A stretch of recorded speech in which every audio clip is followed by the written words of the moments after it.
Okay.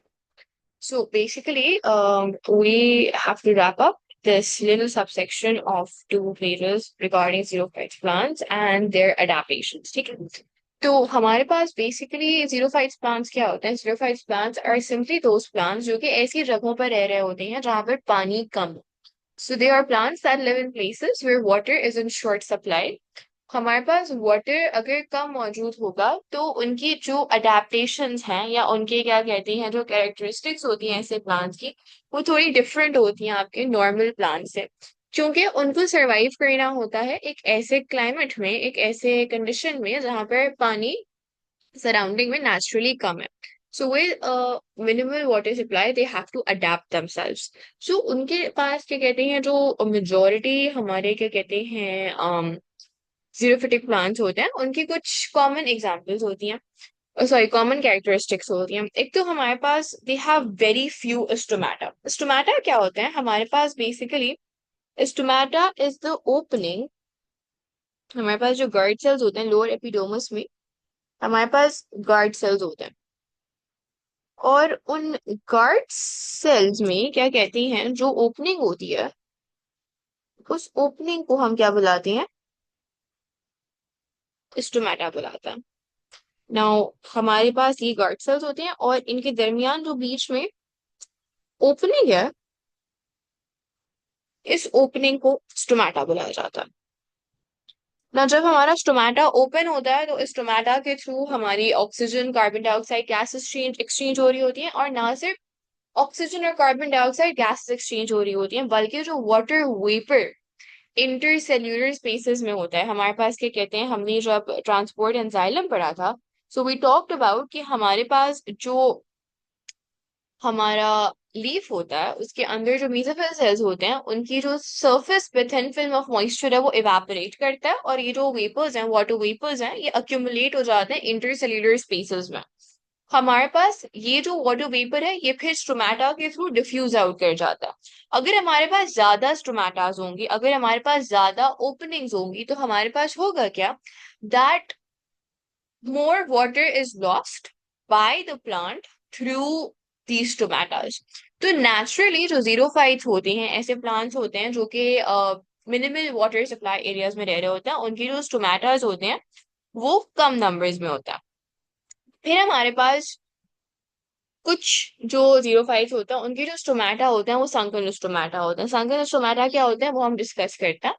And ना सिर्फ sunken stomata होते हैं, but there are hairs surrounding the stomata. Now let's have a look over here. ये हमारे पास एक जीरोफाइट है. नाउ अगर आप इस जीरोफाइट को देखो तो ये इसका एक्चुअली लीफ है. This is the leaf of the xerophyte plants.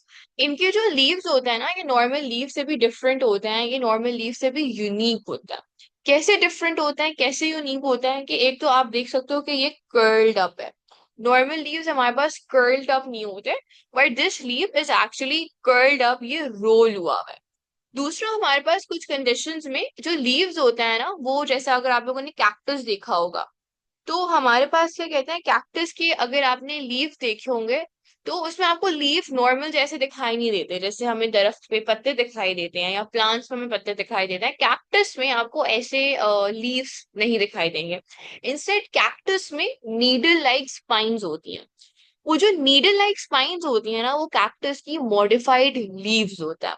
So some xerophytes would either have spine-like leaves, needle-shaped leaves, या फिर कुछ जो जीरोफाइट्स होते हैं उनके जो लीव्स होते हैं वो कर्ल्ड अप होते हैं. कर्ल्ड अप क्यों होते हैं?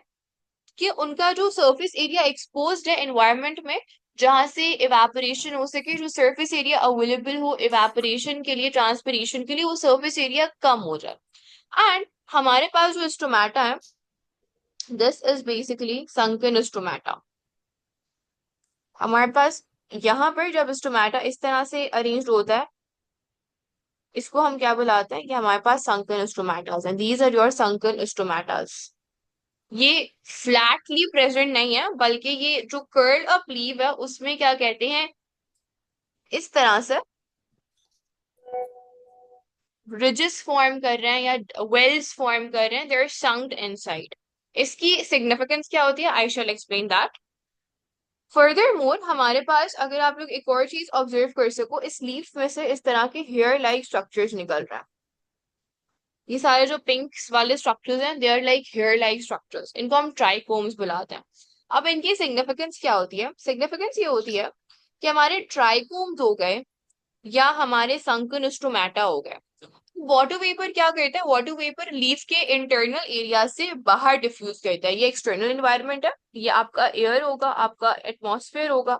और ये ऑब्वियसली जो देखिए ये कॉफी इंटरनली वाइट आपको सब ग्रीन ग्रीन जाते नजर हैं। आ रहा है, ये आपका क्या कहते हैं, लीफ का इंटरनल एरिया। हमारे पास होता क्या है कि हमारा जो संकन स्टोमेटा है, because it is like a well, it is like a deep ridge, तो इसमें ना वाटर वेपर अक्यूमुलेट हो जाता है। उसको ले लेके घूमते या हुए तब वो हमारे खुश पास हो। जो ये ट्राइकोम्स हैं, ये जो हेयर लाइक स्ट्रक्चर्स हैं, इनमें वाटर वेपर अक्यूमुलेट हो जाता है, ये लीव नहीं कर पाता, यानी कि ये एनवायरनमेंट में फ्रीली खो नहीं जाता या विंड से मूव अवे नहीं कर जाता। हमारे संकन स्टोमेटा में या हमारे जो ये ट्राइकोम्स हैं, इनमें जब वाटर वेपर लीव के इंटरनल इंटरसेल्युलर एयर स्पेसेस से बाहर जाता है तो ये ट्रैप हो जाता है, it is trap. The water vapors get trapped in these trichomes or this sunken stomata. उससे होता क्या है कि बाहर जो वाटर वेपर की कॉन्सेंट्रेशन है ना, वो बढ़ जाती है।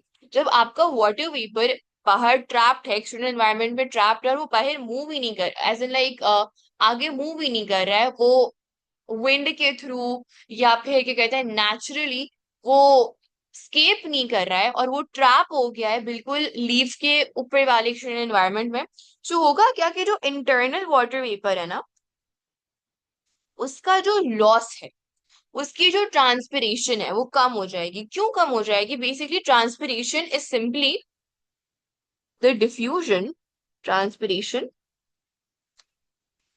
Is the diffusion of water vapour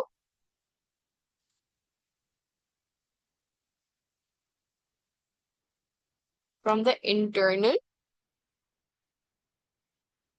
environment of the leaf to the atmosphere। हमारे पास डिफ्यूजन किस चीज पे डिपेंड करती है? डिफ्यूजन डिपेंड करती है कॉन्सेंट्रेशन ग्रेडियंट पे। जितना ज्यादा कॉन्सेंट्रेशन ग्रेडियंट होगा उतना ज्यादा हमारे पास ट्रांसपिरेशन या डिफ्यूजन ऑफ वाटर वेपर होगी। नाउ व्हाट हैपेंस इज कि हमारे पास अगर वाटर वेपर एक्सटर्नल एनवायरनमेंट में ट्रैप हो जाएगा, ये विंड के थ्रू आगे मूव नहीं कर पा रहा होगा, तो जो हमारा कॉन्सेंट्रेशन ग्रेडियंट है कि बाहर की एनवायरनमेंट में लो अमाउंट ऑफ वाटर वेपर है, लीफ के इंटरनल एनवायरनमेंट में high amount of water vapour है, तभी इंटरसेल्युलर एयर स्पेसेस से डिफ्यूजन होके वाटर वेपर बाहर जाएगा, ट्रांसपिरेशन होगी। इट्स सिंपली लाइक हम कहते हैं जब ह्यूमिडिटी होती है, जब एटमॉस्फेरिक वाटर वेपर कॉन्सेंट्रेशन ज्यादा होती है तो हमारे पास ट्रांसपिरेशन कम हो जाती है, क्योंकि ऑलरेडी एटमॉस्फेयर में वाटर वेपर कॉन्सेंट्रेशन ज्यादा है, तो हमारे पास diffusion from the internal area of the leaf to outside is reduced. बिल्कुल उसी तरह से हमारे पास एक्सटर्नल एनवायरनमेंट में अगर वाटर वेपर ट्रैप हो जाएगा तो हमारे पास जो ट्रांसपिरेशन है, जो डिफ्यूजन है, वो रिड्यूस हो जाएगी। इसके थ्रू हमारे पास जो ये जीरो फाइट्स है वो इंश्योर करते हैं कि उनकी सरफेस से मिनिमल वाटर लॉस हो। सो sunken stomata ensures that moist air is trapped reducing transpiration। तो वो करते क्या है कि सराउंडिंग की जो एयर है उसको मॉइस्ट बना देते हैं, उसको ह्यूमिड बना देते हैं। जब एयर मॉइस्ट हो जाती है, ह्यूमिड हो जाती है, ऑटोमेटिकली डिफ्यूजन हो गई, ट्रांसपिरेशन हो गई, वो कम हो जाती है। ट्राइकोम्स का भी बिल्कुल यही काम है, traps moist air which reduces the water potential gradient and thus decreases the rate of transpiration। Automatically आपका जो ट्रांसपिरेशन है वो कम हो जाएगी। ऐसा नहीं है। मिस मुझे ये इन टर्म्स ऑफ एनवायरनमेंट बात नहीं समझ आ रही। आप लीफ के अंदर की एनवायरनमेंट की बात कर रही हैं कि बाहर की बात कर रही हैं? हमारे पास जो ट्रैप हो रहे हैं वो बाहर ट्रैप हो रहे हैं। हमारे जो ट्राइकोम्स हैं, जो हमारा क्या कहते हैं संकन स्टोमेटा, उनकी वजह से एक्सटर्नल इन्वायरमेंट में वाटर वेपर ट्रैप हो जाएंगे। जब वो ट्रैप हो जाएंगे तो हमारे पास जो एक्सटर्नल इन्वायरमेंट है वो मॉइस्ट हो जाएगी, वो ह्यूमिड हो जाएगी if the water vapour is trapped in these trichomes और in these stomata. Do you agree कि हमारे पास ये इन्वायरमेंट जो है ये ह्यूमिड हो जाएगी? अब जब ह्यूमिड हो गई है, क्या कहते हैं, मॉइस्ट हो गई है, तो अब फर्दर वाटर वेपर अंदर से बाहर नहीं आएगा, फर्दर ट्रांसपिरेशन का जो रेट है वो रिड्यूस हो जाएगा। So the trichome sunken stomata trap the moisture, trap the moist air or the water vapor, making the surrounding humid, due to which the overall rate of transpiration is reduced. ठीक है.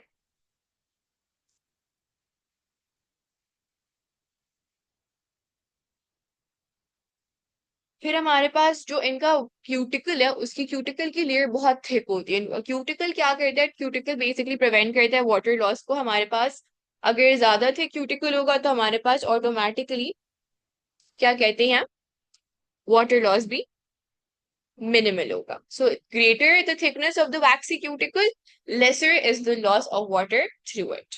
फिर shallow roots absorb any rainfall. उनकी क्या कहती है, जो shallow roots भी होती हैं और डीप रूट्स भी होती हैं. शैलो रूट्स क्या करती हैं, अगर सरफेस पे कभी रेनफॉल हो जाए तो सरफेस पे जो वाटर है उससे क्या कहते हैं, वाटर एब्जॉर्ब कर लेती हैं. और डीप रूट्स भी होती हैं ताकि वो deep with in the ground penetrate करके अगर हमारे पास ग्राउंड वाटर अवेलेबल है तो उसको एब्जॉर्ब कर लें.